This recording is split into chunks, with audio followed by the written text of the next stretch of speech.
recibir tus palabras para la celebración, la conmemoración de la Convención sobre los Derechos del Niño. Y hoy en el Día Internacional del Niño, tenerte con nosotros realmente es un honor, un gusto. Y bueno, ansiosos por escucharte y que esto no termine nunca. En particular, una de las problemáticas que más nos está preocupando, por lo menos a la justicia hoy, tiene que ver con las violencias intrafamiliares y la imposibilidad, diría yo, o la dificultad en poder detectarlas en este contexto de aislamiento. Sabemos que este contexto, como hablábamos el otro día con Alejandro Morlachetti, que también tuvimos el honor de escuchar, este contexto ha aumentado, amplificado todas las problemáticas preexistentes y ha evidenciado las problemáticas preexistentes, pero a nosotros nos preocupa también cómo hacer para poder llegar a esos niños que están siendo víctimas de violencias y que no tienen acceso a los organismos de protección que antes eran los que mayormente denunciaban. Y por supuesto, escucharte hablar de toda la niñez que nos puedas contar. Sabemos que hoy salió un documento muy importante del comité en el que un poco se expide sobre varias temáticas. Y bueno, te doy la palabra, te agradezco nuevamente y te escuchamos. Bueno, muchas gracias, Yael. Es un gusto. Esta, Estas formas nuevas de estar enclaustrado permiten que uno, en este momento yo, si todo iba como normal, tendría que estar en Nueva York en la reunión de presidentes. Eh, Así que ha quedado ahí en suspenso y eso ha permitido he tenido foros como estos, muchos, en diferentes lugares, y así que agradecerle por la posibilidad de hacer llegar un poco y de conocer el trabajo del comité, ¿no? Entonces es un gusto conocerlos. Aparte, estaba el video ese que había enviado el año pasado para la celebración del 30 aniversario también, que fue un momento bien importante para nosotros, y a mí me tocó tener una agenda bastante cargada, por eso no podía acompañarlo. Pero esta posibilidad está, así que muchas gracias. Sí, nosotros el 8 de abril el comité elaboró una declaración de 11 puntos, luego de que los 10 comités habíamos realizado una declaración a mediados de marzo. En esa declaración nosotros colocábamos la cuestión de la educación, ¿no? Somos 10 comités, los 10 comités de diferentes materias, ¿no? Comité de discriminación contra la mujer, discriminación racial, contra la tortura, derechos humanos, civiles y políticos, derechos económicos, sociales y culturales, de personas con discapacidad. Es decir, los 10 comités, trabajadores migrantes, hicimos una declaración y nosotros ahí colocamos un párrafo sobre derechos del niño y educación, que era que decíamos que en las medidas para afrontar la pandemia no deberían afectar el derecho a la educación. Y decidimos estar esperando a ver qué pasaba en el proceso, luego de las primeras decisiones que se adoptaban y luego de un intercambio que tuvimos, el buró, que es los vicepresidentes más el presidente y la secretaría, que son los presidentes de cada región, ¿no? África, Europa del Este y Europa, eh, Asia y Pacífico y América. Son 4 vicepresidentes y el presidente. Eh, Dialogamos, intercambiamos y elaboramos ese documento que buscaba atender algunas preocupaciones y ser como unas orientaciones también. Hubieron algunas cosas polémicas, por ejemplo, el planteo de que los estados revisen la decisión de que los niños pudieran salir al aire libre. Es muy importante esa cuestión en términos de desarrollo, que los niños puedan recibir vitamina C, algo tan banal, vitamina D por el sol. En los niños chicos eso es muy relevante a los efectos del desarrollo. Entonces, sopesar esas cuestiones, y elaboramos ese documento, un documento que apenas lo publicamos, fue traducido inmediatamente por personas, voluntarios que los vieron colgado y lo tradujeron al árabe, al francés, al español y al portugués. Organizaciones brasileras me hicieron llegar la versión al portugués, y eso es lo que está colgado en nuestra web. Eh, lo que sí es que en toda la situación, y parafraseando al amigo Jorge Cardona, que fue miembro del comité, en un texto que le escribió hace poquito, él decía, la pandemia, la enfermedad no afecta a los niños de la forma que está afectando a otras edades, particularmente a los adultos mayores. Sin embargo, los efectos de muchas decisiones que se han tomado para atender la pandemia sí han afectado a los niños de manera particular y especial. Y es eso lo que se está poniendo sobre la mesa, es eso lo que debemos prestar atención.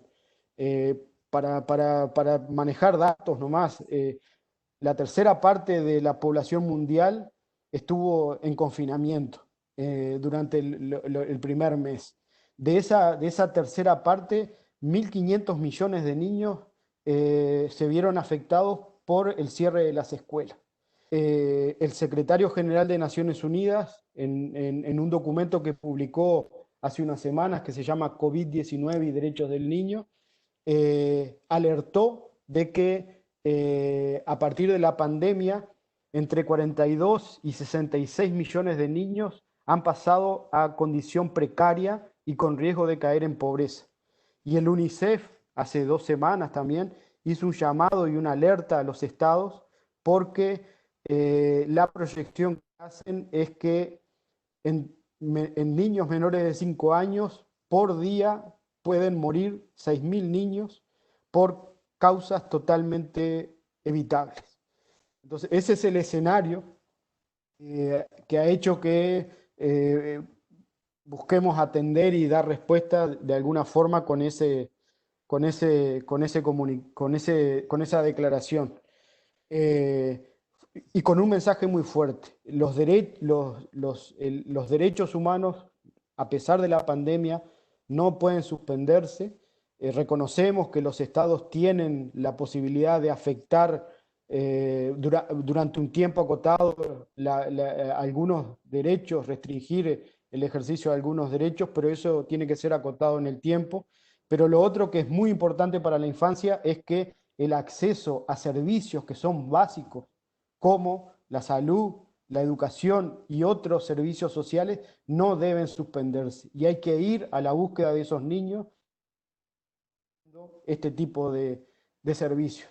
Ese ha sido gran parte del mensaje más fuerte que quisimos dar, porque en el relevamiento que hicimos habíamos observado, por ejemplo, que se habían cancelado registros de nacimiento. La semana pasada estuve en una actividad como esta y confirmaban de que en un país se dejaron de inscribir niños en los hospitales porque no había el servicio de registro de nacimiento. Y eso es un tema, una cuestión crucial en términos de identidad del niño, pero también de evitar delitos como la trata, el secuestro y la venta de niños. Pero así también otro tipo de servicios. Nosotros sabemos que la pandemia nos agarró de sorpresa, nos tomó de sorpresa, nadie esperaba la situación que está ocurriendo a nivel global y por lo tanto también decimos en nuestra declaración de que la situación requiere de mucha creatividad. Eh, como es yo digo, no, se habla de la nueva normalidad. Yo prefiero decir que en el ejercicio de nuestra creatividad tenemos que pensar en volver a una nueva realidad. Y la nueva realidad tiene que ser con un norte en el respeto y la satisfacción de los derechos del niño. Porque algo no hicimos bien para que las medidas que se tomaron en su momento afecten de la manera que están afectando a los niños. Eh, por ejemplo, la restricción del movimiento, la pérdida de ingresos, el aislamiento, el hacinamiento, el estrés y la ansiedad han dejado a los niños en una situación de fragilidad física y fragilidad emocional. Y eso tiene que ser atendido rápidamente por los estados usando la creatividad, porque no podemos desconocer que estamos frente a un problema de salud en donde eh, lo principal es evitar o generar espacios propicios para el contagio, que es un contagio que se da de manera exponencial a cualquier virus que hemos conocido hasta el momento, ¿no? Y entonces, en ese escenario es que hemos elaborado ese documento y que estamos haciendo un seguimiento de la situación.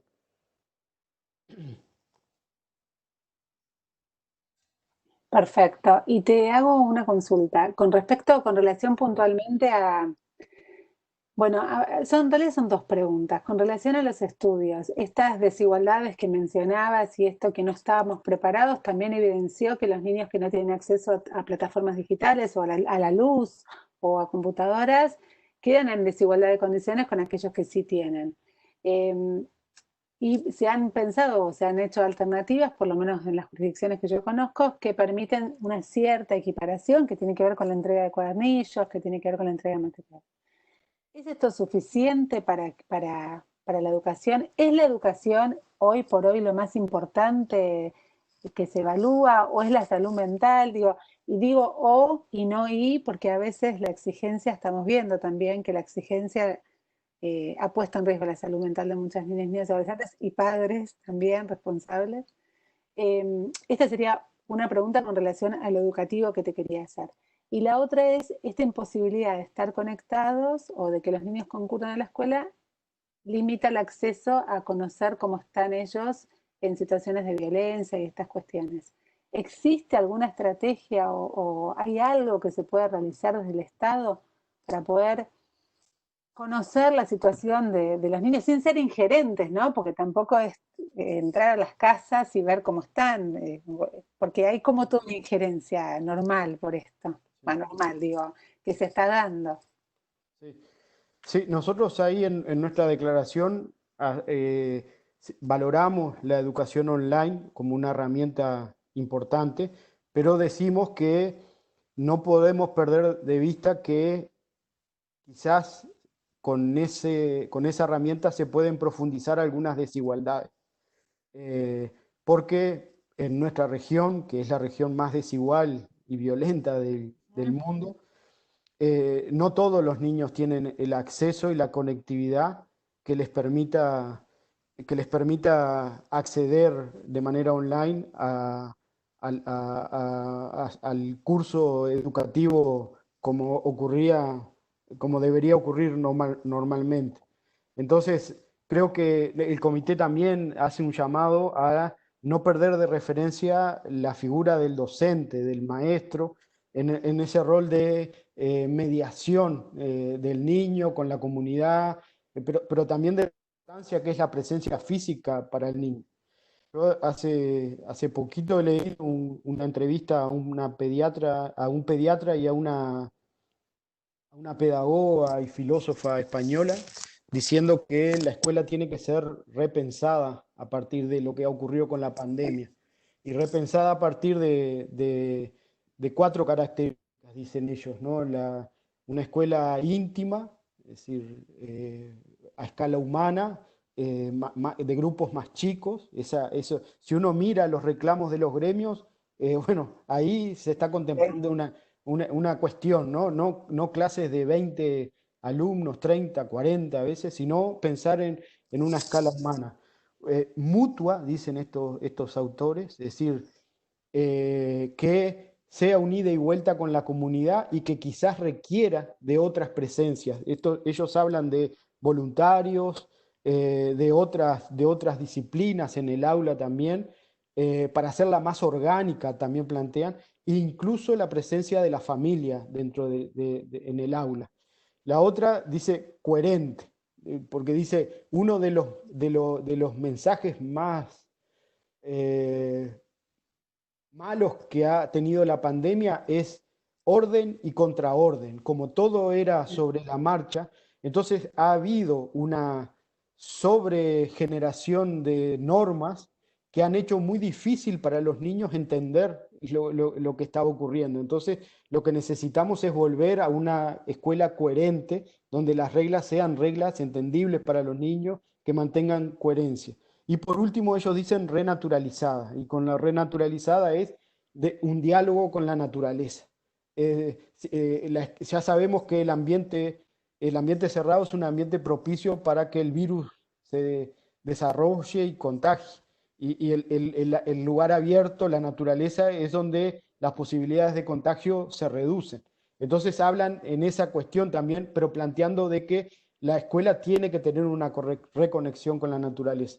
Yo creo que es lo que yo he leído, que me parece de lo más interesante. Yo creo que no podemos volver, por eso hablo de volver a una nueva realidad, no a una nueva normalidad, donde las instituciones sigan funcionando como que si no pasó nada. La pandemia nos tiene que convocar a pensar una nueva escuela. Eh, y claro, para eso va a hacer falta la creatividad, la disponibilidad de muchas disciplinas, una escuela abierta, ¿no? Una escuela en comunicación con la familia. Y bueno, y una de las cosas que ocurrió es eh, que la escuela es un factor de integración social, ¿no? Y de movilidad también social. Al convertirse en online, esas cuestiones empiezan a desaparecer. Al pasar al formato online, la movilidad social, el conocimiento, como que se restringe. Y una de las cosas que ha ocurrido es que la escuela era un gran elemento facilitador de información, y dentro de esa información que facilitaba eran detectar posibles casos de violencia intrafamiliar y casos de abuso. Eh, la situación de lo que nosotros hemos relevado es que en los primeros meses del confinamiento las cifras de violencia en el hogar se han disparado. Eh, Creo que UNICEF Argentina hizo un sondeo, una muestra exploratoria bastante amplia como muestra, y los datos que da son preocupantes, ¿no? Creo que 83% de mujeres que han dicho que se han sentido maltratadas, por lo menos psicológicamente o verbalmente. Y 14% que lo han vivido de agresiones físicas. Entonces, esos datos son datos que eh, han ocurrido a partir de que el confinamiento facilitó estas formas de trato que terminan definitivamente impactando a los niños. Yo en ese sentido solo hago una remisión. Las relatoras especiales de violencia contra los niños, de venta, utilización de niños en pornografía y trata, y la relatora de violencia contra las mujeres, también muy cercano a la fecha que el comité sacó la declaración, emitieron una declaración en la misma línea, pero dirigida específicamente a la cuestión de la violencia y los malos tratos en el hogar, que como fenómenos que disparó el confinamiento y el aislamiento. Entonces, y ahí hacen un llamado a establecer mecanismos de detección temprana, mecanismos de difusión y capacitación de información para prevenir. También hacen un llamado a mecanismos de soporte, sustento, de acompañamiento a la familia. No tenemos que perder de vista que a veces, como la pérdida del empleo, Sí, eh, claro. las relaciones cotidianas que pasan a ser permanentes de 24 horas dentro del hogar, pueden ser disparadores de formas de trato que no son adecuadas, que son violatorias de derechos humanos. Y entonces, en ese sentido, las relatoras llaman también a dar soporte y acompañamiento para prevenir ese tipo de situaciones. Y lo otro es líneas de ayuda, ¿no? Las líneas deben ser, el comité insiste permanentemente cuando le dice a los estados, tienen que ser números fáciles de ser aprendidos por los niños, generalmente de 3 cifras, y de 3 cifras de fácil memorización para los niños. Pero pensar en otras herramientas también, ¿no? no tenemos que perder de vista que la educación online también ha disparado la conectividad ha disparado otro tipo de problemas, como por ejemplo eh, el ciberacoso y la explotación sexual en línea, a la que los niños se han visto expuestos a partir de personas que están usando las plataformas Zoom y eso para llegar a niños como forma de abuso y ciberacoso. Entonces, son todas, era un escenario que no estaba previsto, pero es un escenario que ahora requiere de nuestra atención. Y tal cual, nosotros recibimos un 30% más de denuncias justamente por grooming en este periodo. Te quería preguntar también en relación a una pregunta que está haciendo una persona que nos tiene nombre ahí, ¿por qué todavía, a ver, voy a relacionar la pregunta con dos cosas más y algo más que dijo Alejandro también. ¿Por qué cuesta tanto todavía considerar al niño como un sujeto de derecho? Y en este sentido, ¿qué es lo que pasa? Por ahí no va como queja, pero es algo que a mí me intriga. Creo que el tema de la violencia de género se pudo establecer en agenda, se pudo poner, se pudo mundialmente, se pudieron llenar plazas reclamando que esté en la agenda. ¿Por qué no vemos lo mismo con los niños? Sabiendo que no solo los niños, hijos de las víctimas de violencia de género son también víctimas, sino que además también hay niños víctimas de otras violencias, además de la de género, y no se pueden visibilizar las mismas. Entonces, ¿qué es lo que sucede? Y te traía Alejandro, porque Alejandro, una de las cuestiones que dijo, me dejó pensando es, no vemos prácticamente, o dijo muy pocos países del mundo, vemos a las autoridades de infancia sentadas en las mesas políticas. Bueno, dije, ¿se cortó? ¿Escuchan? Yo no veo la Sí, imagen de Luis. Sí, ahí está, ahí está. No, no vemos. ¿Está Luis? Yo no lo veo, ¿eh? Yo Pero lo ahí veo, ¿eh? está, Ahí está. está. Pero dice, no vemos a las autoridades de los organismos de protección de la infancia sentados en las grandes mesas políticas o en las mesas chicas en realidad. Te doy la palabra. Pero me parece eh, que está teniendo... Ahí está. ¿se escucha? Sí, sí, sí, sí. Acá me da la conexión bien. Por ahí, si no, si quiere apagar el video y vamos solo con, escuchamos solo el audio y ahí funciona mejor. Okay. Igual lo veo. Ahí está. Hola, ahí se lo ve. Ahí está perfecto, Luis. Eh, bueno, yo creo que Gran tiene mucha razón en eso. Yo le agregaría un elemento más, y es que los niños hasta ahora, y que lo decía un argentino que se llama Eduardo Bustelo, en un librito que se llama El recreo de la infancia, eh, creo que los niños todavía no se han, los adultos y las instituciones no le hemos permitido convertirse en un sujeto social con representación política. Eh, el ejemplo que dice Bustelo es, imaginémonos que este auditorio no fuera un auditorio sobre derechos del niño, sino sobre derechos de las mujeres, y que yo, varón, les esté dando una clase sobre derechos de las mujeres, si semejante usurpación del lugar sería permitido por el movimiento feminista. Obviamente que no, pero en el terreno de la infancia esas licencias nosotros no las permitimos.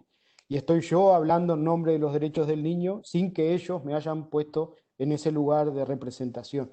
Entonces yo creo que ahí reside uno de los grandes desafíos y debates de nuestra agenda política futura. Una, lo que decía Alejandro, la escasa relevancia que el tema de la infancia tiene para los sectores políticos legislativos porque no votan, y lo otro es el escaso grado de participación que le damos a los niños en todos los procesos sociales que ocurren. Y pongo de ejemplo lo que ocurrió con la pandemia. Yo he tenido reuniones en este tiempo, en estos 2 meses, con niños de esta región y también con algunos de parte de Europa, ¿no?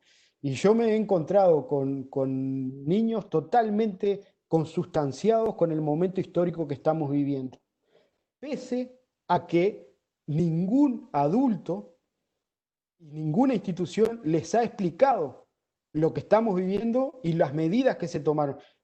Los dedos de mi mano dan para contar quiénes fueron las jefas de Estado que dialogaron con los niños y les explicaron y los escucharon. Fueron mujeres, es primera cuestión. Por eso digo, no han sido tomados en cuenta para escuchar su opinión de lo que sobre lo que está ocurriendo, sobre las medidas que se van a implementar y tampoco para evaluar las medidas que se adoptan. Entonces, ese ya es un indicador bien importante de la escasa relevancia que le dan nuestras sociedades a la opinión de las personas menores de 18 años. Y yo aclaro, no se trata de hacer todo lo que los niños dicen, sino que se trata de poner la voz de la infancia sobre la mesa. Una voz que es una voz desaparecida del escenario social. Entonces, y escucharlos, escuchar sus percepciones, escuchar cómo vive en este momento, porque a partir de la escucha, de relevar lo que ellos están sintiendo, tiene que haber un cambio también, porque se incorpora una perspectiva que hasta ahora no está planteada en ningún mecanismo de decisión. Entonces, no escuchar para hacer lo que dicen los niños, sino escuchar para enriquecer la mirada, así como se enriquece la mirada cuando nosotros opinamos en los procesos sociales. Pero cuando nosotros opinamos no necesariamente se hace lo que nosotros pensamos, sino que se pone en juego. Y ese ejercicio de democracia no se hace, no ocurre mágicamente a los 18 años cuando cumplimos la mayoría de edad y estamos habilitados para votar, o en Argentina 16, que creo que ahí está habilitado. No, la ciudadanía de infancia es un proceso que comienza en los primeros años. Y eso nosotros ya lo marcamos en nuestro comentario general sobre el derecho a ser escuchado. Entonces, eso es particularmente relevante. Yo termino con el ejemplo de los niños. Me reuní, los escuché y los vi totalmente consustanciados con lo que está ocurriendo, a pesar de que no les hemos explicado lo que está ocurriendo de manera amigable, porque no podemos explicarle de la misma forma a un adolescente que a un niño pequeño. Pero después los escuché muy preocupados por su entorno, por el futuro económico, por las personas mayores y por sus amigos que han dejado de ver. Entonces, y todas las investigaciones que he conocido, que se han hecho hasta la fecha, indican que el nivel de acatamiento de los niños ha sido de un 100% a las medidas tomadas por los estados, cosa que no ocurre con los adultos. Entonces, si ellos han asumido con responsabilidad las decisiones que tomaron otros, por lo menos démosle un lugar para que ellos puedan expresar y compartir con nosotros cómo están viviendo todo este proceso y cuál es su opinión sobre algunas decisiones que se toman en relación a la pandemia.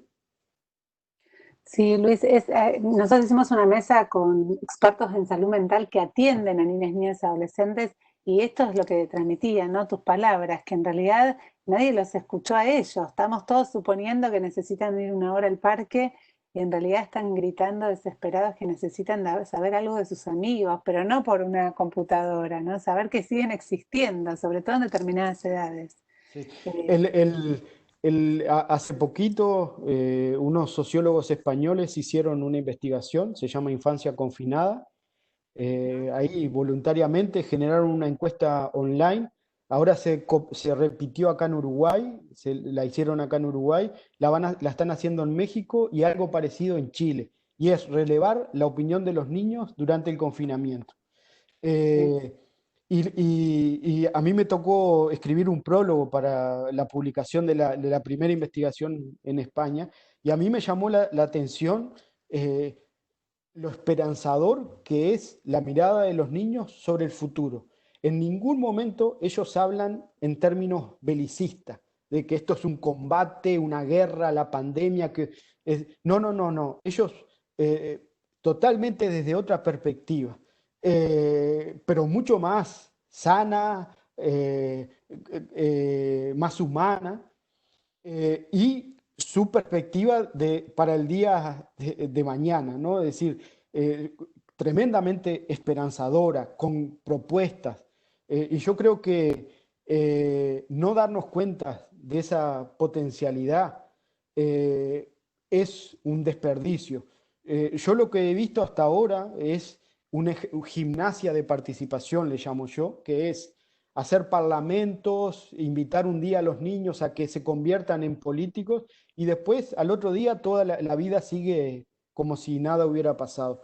Entonces, en los procesos de escucha de los niños para que su voz tenga influencia en los procesos sociales, comienza desde chiquito en la familia, continúa en la escuela y después se da a nivel más de las decisiones en la comunidad. Pero eso se enseña, se facilita, se genera espacio. Necesitamos una reacción de la política pública para que genere esas condiciones para que los niños puedan expresarse y enriquecer la mirada. Mi experiencia en el comité, cuando escuchamos a los niños, es que nuestra perspectiva cambia radicalmente.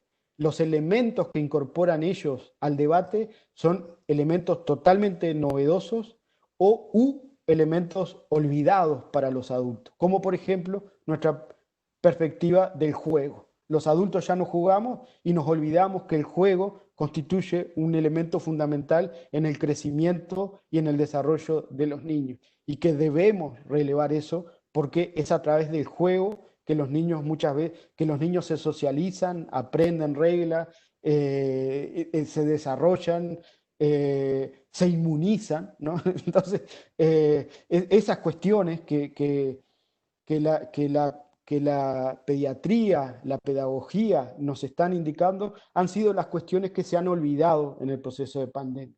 Entonces, yo creo que hay que empezar estamos en un momento interesante para incorporar esas perspectivas, para poder pensar en la salida como la mejor salida posible para los niños y las niñas.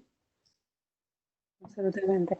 Ahí la doctora Pignata, que trabaja con nosotros, hace una pregunta que yo en realidad le agrego otra cosa más, que dice, las instituciones debieran repensarse para atender en forma directa a los niños. Y en esto te quiero hacer una pregunta que además es una experiencia personal mía también. Pareciera que los niños no pueden estar solos con personas de salud o con personas hasta los 12 años, ¿no? Siempre el cuidado de un adulto.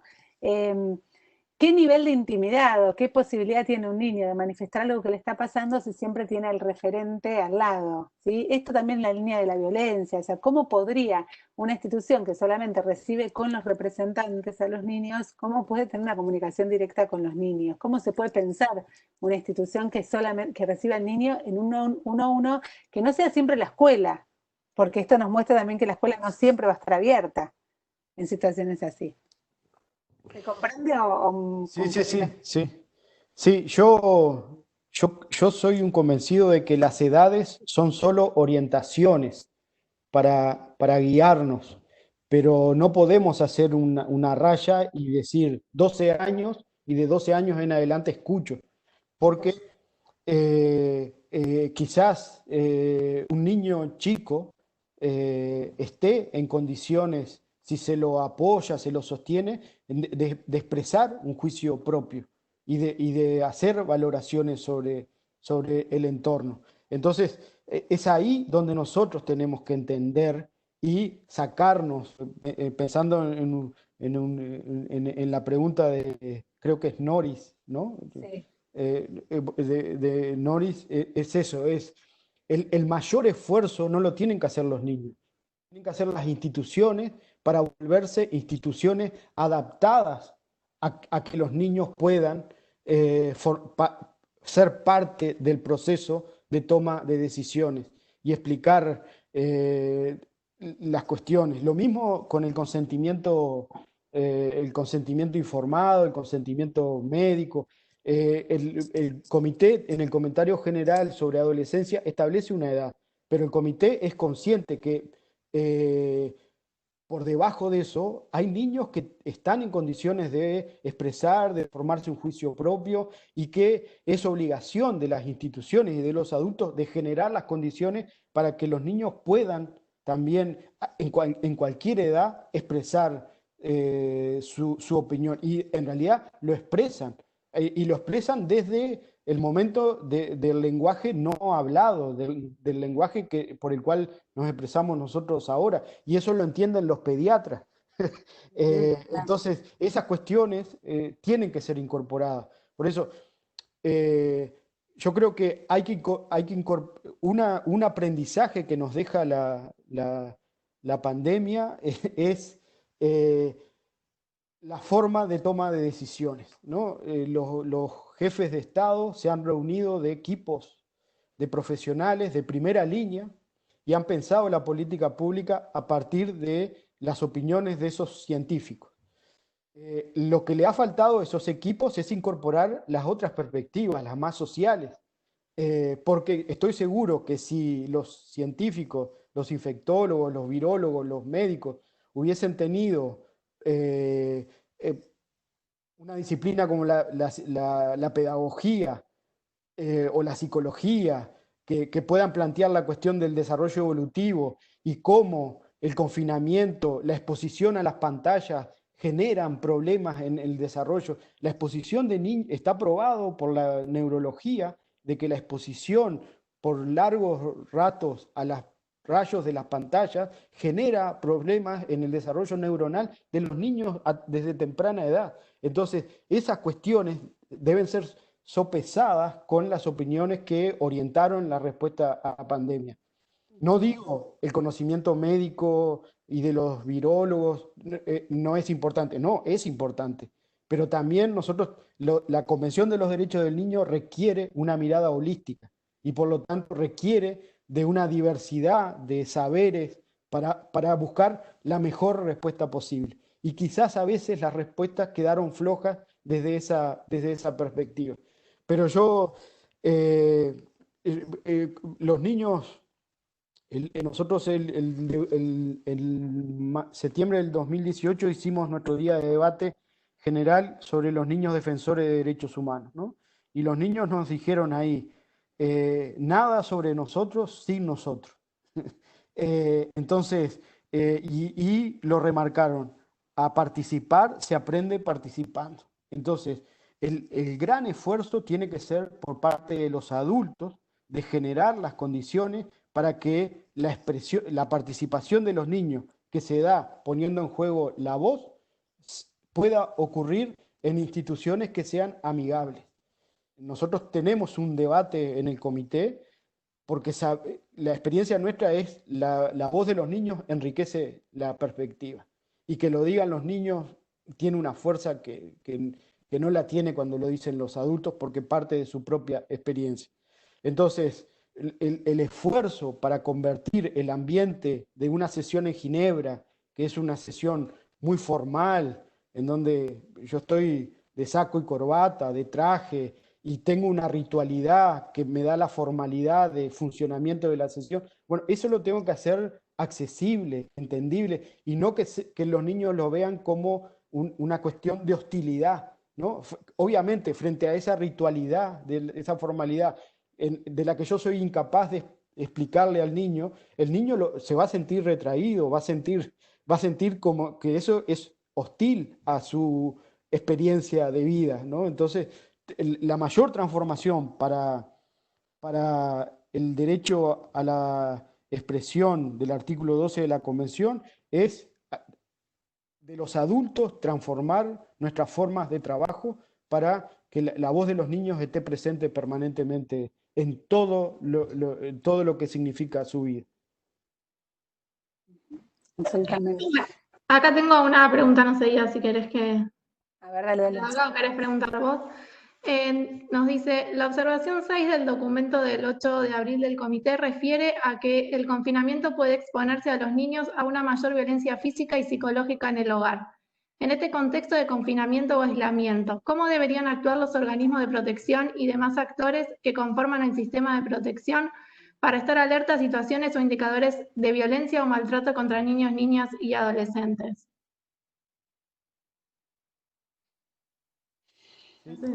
Sí, nosotros un poco al inicio lo dije, nosotros lo que planteamos es, no pueden suspenderse servicios que son... y en esto, este tipo de servicios, ¿se escucha? Sí, sí, ahí se escucha. Sí, se entrecorta un poco, pero sí. Saco la imagen de... Te nos vas, ahí va. Lo que nosotros hemos dicho, no pueden suspenderse servicios que son básicos para la atención de la infancia. Dentro de esos están este tipo de servicios de detección del maltrato y la violencia contra los niños, pero también de apoyo y sostén a las familias, ¿no? Nosotros, lo que ha ocurrido durante la pandemia es se han disparado los casos de violencia doméstica y casos de violencia directa contra los niños o violencia en donde los niños son espectadores de agresiones a su madre, fundamentalmente. Pero también se ha disparado los temas de ciberacoso y Grooming. explotación sexual en línea. Entonces,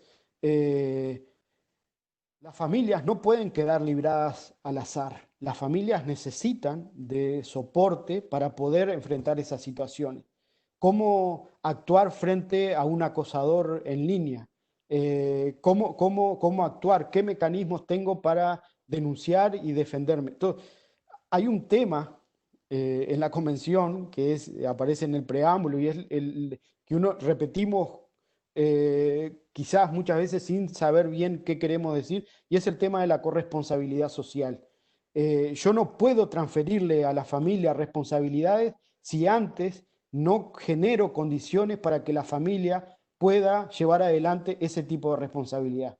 Entonces, y hay ejemplos, nosotros en las valoraciones que hacíamos de algunas cuestiones pueden ir desde lo más banal de no enseñarle a una madre a hacer una conexión por Zoom para que el hijo pueda entrar a una clase online, ¿no? Eso necesita de un soporte, de un técnico informático que apoya a las familias para que la conectividad pueda ocurrir, pero no, se dijo, va a ser en la plataforma Zoom, pero no se dijo más nada y las familias que se arreglaran como podían. Desde ese ejemplo hasta la cuestión socioeconómica, nosotros creemos, frente a la pérdida de empleo que ha habido, las familias necesitan y los estados necesitan repensar las formas de sostén económico para sobrellevar la pandemia y atender las necesidades en cuanto a alimentación y atención en salud, y también lo que significa todos estos otros desafíos, ¿no? Servicios para la atención a niños víctimas de violencia o víctimas de explotación en línea. Eso no puede suspenderse, eso tiene que continuar y para eso se necesita que los equipos continúen trabajando y de alguna manera se acerquen a las familias también. El nexo, que muchas veces era la escuela, que era un factor de detección, no ocurre y por lo tanto los equipos deben estar más atentos en el proceso de acompañamiento para estar más cerca de las familias, para poder detectar cuando eso ocurre y poner a disposición los servicios y también los mecanismos de denuncia. Lo otro es los servicios en inglés se llama hotline, ¿no? Pero son las líneas de ayuda, ¿no? Pero, para que los niños sepan a dónde llamar, que sean líneas seguras para que los niños puedan contar esas cuestiones cuando eso no puede ser detectado desde otra posibilidad. Y lo otro, ¿no? Es el apoyo en psicosocial y fundamentalmente en materia de salud mental, ¿no? El confinamiento ha provocado situaciones de estrés, de depresión en los adolescentes. Se conocen situaciones de adolescentes que se han suicidado a partir del confinamiento. Todas esas cuestiones necesitan también una respuesta de la política pública en materia de salud mental, de apoyo a las familias para acompañar el proceso de confinamiento y también de sostén de los niños en materia de salud mental. Entonces, eso debe ser objeto urgente de respuesta de la política pública. Dos preguntas más y no te molestamos más. Yo por mí sigo, pero sé que tenés otros compromisos. Te las hago dos juntas para no olvidarme. La primera sería, hablamos un poco en realidad de las tecnologías, del uso de la tecnología, de los delitos que ocurren a través de las tecnologías. Más allá de opinión personal también, no contar mucho con las plataformas internacionales para la colaboración, para la erradicación de estas violencias que se valen del uso de redes. Tampoco muchas veces contamos con los medios de comunicación, para que no se viralicen o no se atente contra la intimidad de las niñas y adolescentes cuando se cuenta una noticia que los tiene por víctimas. O sea, se dan datos de su intimidad, se los expone incluso escenas de delitos que no tienen por qué conocerse, porque los revictimiza aún más. ¿Cómo es este tema en el mundo? ¿Cómo es el tratamiento mediático de la infancia? Esta sería una pregunta. Y la otra, y con esta no molesto más, es en cuanto a la educación sexual integral. En Argentina tenemos una ley que obliga a la educación sexual integral, pero como con una pequeña trampa, que es que básicamente cada uno elige cómo le da y qué contenido da. ¿Cómo es este tema en el resto del mundo? Y bueno, la importancia para el comité de una educación sexual integral en todo el país. Sí, las realidades varían, ¿no? Pero hay fenómenos que se dan en relación a lo digital que tienen que llamar la atención. Nosotros, en este momento, el comité se encuentra trabajando en el comentario general que va a ser el número 25, los derechos del niño en el entorno digital. Nosotros no hemos suspendido los plazos de trabajo para ese comentario general. Queremos aprobarlo a inicios del año próximo y por lo tanto vamos a aprobar el borrador cero a fines de julio para ponerlo a disposición de los estados y las partes interesadas, le decimos nosotros, por un periodo de 3 meses para que nos hagan llegar comentarios, sugerencias, mejoras o cosas que no crean. Nosotros para ese comentario general partimos de la idea de que lo digital no es negativo. Lo digital puede ser una herramienta formidable para el desarrollo de los niños y el desarrollo en términos de sus derechos. Incluso los niños lo experimentan de esa forma. Pero hay determinados riesgos que hay que atender y esos riesgos dependen del nivel de desarrollo que tengan en nuestras sociedades. Pueden ser más o menos en función de esa cuestión y frente a eso tenemos que estar preparados. Una alfabetización digital a los adultos que no somos nativos digitales, fundamentalmente, para apoyar a los niños y para apoyar a los hijos en no tenerle miedo a lo digital, pero también saber los riesgos que pueden aparecer y empoderarlos para enfrentar esas cuestiones. Eso por el lado de lo digital. Yo creo que hay un problema importante que aparece, que es el tema de la trata de personas y la explotación online. Ese es un tema que durante la pandemia hay que basarse en información con mayor certeza, pero las impresiones que tenemos es que lo online durante la pandemia ha facilitado la presencia de perpetradores de este tipo de delitos en estos ámbitos. Hay dos fenómenos que el comité está prestando atención y es tres fenómenos, ¿no? El embarazo adolescente durante la pandemia, los matrimonios infantiles y la explotación sexual online. hemos pedido a los estados que se preste especial atención a ese tipo de cuestiones. Y depende de las sociedades en las que vivamos, qué tanto está presente la temática o no, pero debemos estar precavidos, y gran parte de eso es formar a los adultos para que puedan enfrentar este tipo de cuestiones de manera eh, responsable e informada.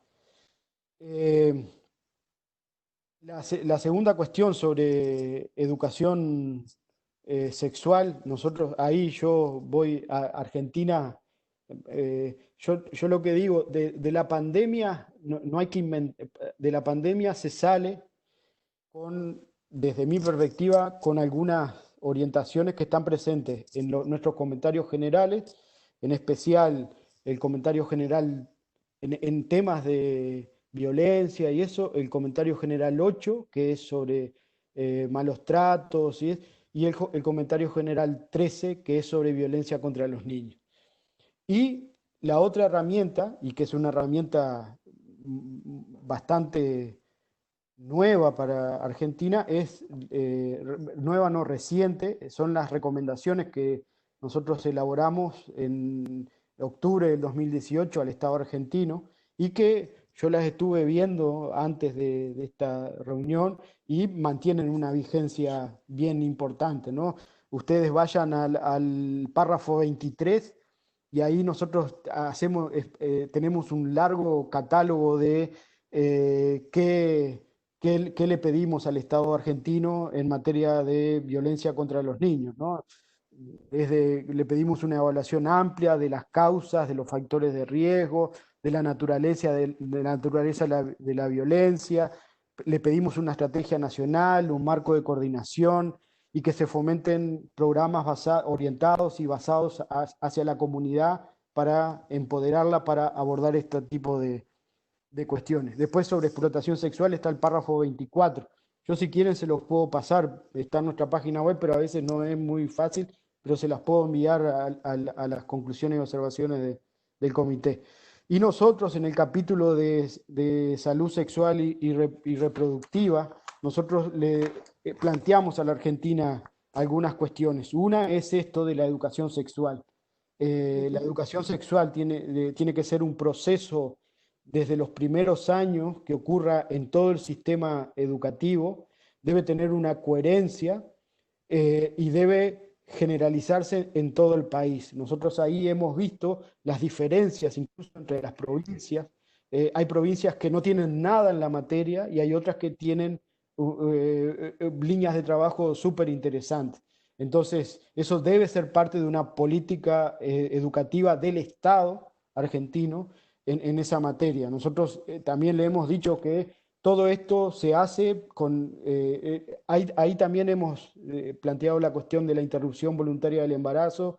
Hemos dicho que se tiene que despenalizar el aborto y se tiene que facilitar el acceso a interrupción voluntaria del embarazo con opinión de las adolescentes. Acá de vuelta el tema de la opinión de las adolescentes. Sí. Entonces, eso todavía está vigente. La Argentina tiene un debe en materia legislativa de revisar el año pasado o el anterior, una posibilidad que tuvieron de un proyecto de ley, no avanzó en el Senado, creo. Pero la Argentina requiere porque esto es acceso a servicios de salud y de calidad en materia de salud. Entonces, esos son los desafíos de la Argentina. Yo lo que les digo es, nosotros en el debate, en el diálogo con el Estado argentino, nosotros lo que pretendemos con nuestro documento de recomendaciones y observaciones es ayudar al Estado a avanzar en la implementación de la Convención. Ese es el objetivo. No nos interesa remarcarle al Estado, miren, se equivocan acá. Nos interesa que los niños argentinos puedan disfrutar y gozar de sus derechos fundamentales con buenas políticas que respalden el ejercicio de esos derechos. Entonces, mi mensaje sería: usen ese documento de conclusiones y observaciones, que quizás no sea un documento sea un documento acabado sobre la realidad argentina, pero que sí responde a algunas cuestiones puntuales que se plantearon con fuerza durante todo el proceso de diálogo con el Estado argentino. Excelente. Creo que más o menos tocamos varios temas. Y por mí te dejaría una hora más por lo menos, pero la verdad que muy generosamente nos has hablado de todo, has hecho como pasado por un montón de cosas. Nos queda adopción, nos quedan varias cuestiones más, pero me parece que los lineamientos que nos diste nos ayudan también a pensar en otras temáticas. Te agradezco enormemente, sé de tu valioso tiempo y lo difícil que es disponerlo para todos, pero que el esfuerzo que haces, y muchísimas gracias. Es un placer y un honor escucharte nuevamente. No, gracias a ustedes, es un gusto. Están acá nomás, así que cualquier cosa a las órdenes. En algún momento todo la comunicación y el contacto se recuperará, así que quizás podemos en algún momento encontrar. Ay, que así sea, muchas gracias. Bueno, yo también les quiero agradecer a los dos por su tiempo y por participar acá en este ciclo de conferencias. Quiero aprovechar para recordarles a todos los que nos están hoy acá escuchando que el próximo 10 de junio a las 11 horas tenemos la tercera charla que estamos organizando en este marco de ciclo de conferencias, donde vamos a conversar con la comisionada Esmeralda Arazorena de Trotiño, relatora sobre derechos de niñez para la Comisión Interamericana de Derechos Humanos de la Organización de los Estados Americanos. Así que seguramente a través de nuestras redes y de las redes de IAEL, las redes de IAEL y del Ministerio Público, estaremos comunicando la inscripción. Y ahora les vamos a pasar por chat el formulario para que puedan ahí completar sus datos y recibir el certificado a aquellos que lo necesiten. Y nuevamente, muchísimas gracias a los dos por su tiempo y por participar. Gracias a ustedes. Saludos a Esmeralda. Bueno, muchas gracias. Chao. Chao, Muchas hasta luego. gracias. Chao, chao. Nos vemos. Voy a dejar unos minutos abierta la plataforma para que aquellos que no hayan podido completar el formulario tengan tiempo de descargarlo y completarlo. Y muchísimas gracias a todos.